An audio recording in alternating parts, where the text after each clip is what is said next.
A word of Torah in honor of the rising up, the Aliyat Neshama, the rising up of the souls of Shiri, Kfir, and Ariel, who were laid to rest, buried today here in Israel. And the whole country mourns together this loss and this tragedy.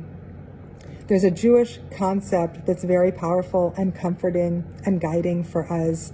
The idea is that the word kever, which means grave, in Tractate Nida, is used as interchangeable with the word rechem, which is the word that means womb.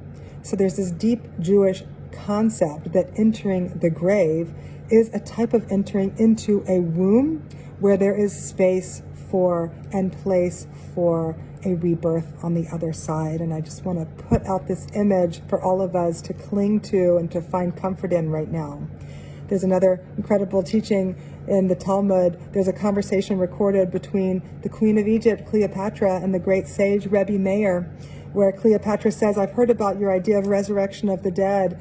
Now tell me, when people rise after the dead, do they come out naked or clothed?" And Rebbe Meir explains with a very powerful mashal, an example where he says, of course they come out clothed, just like a seed is put into the earth and buried into the ground naked, a simple kernel of a seed, but on the other side of the seed going into the soil and disintegrating entirely into the soil and getting the nutrients of that soil, there is a rebirth where the seed comes out and is harvested as a stalk of wheat. And that wheat comes out with all of the layers and all of the garments of the wheat.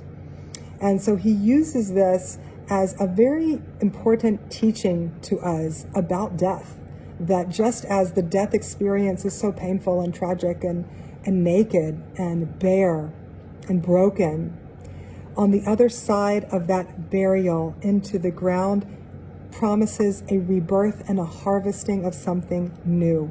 And I just want to send out this idea to all of us who are mourning right now, that we are all going through a type of death that makes way for a rebirth on the other side, and that is being played out so tragically and poignantly with this precious family being buried today.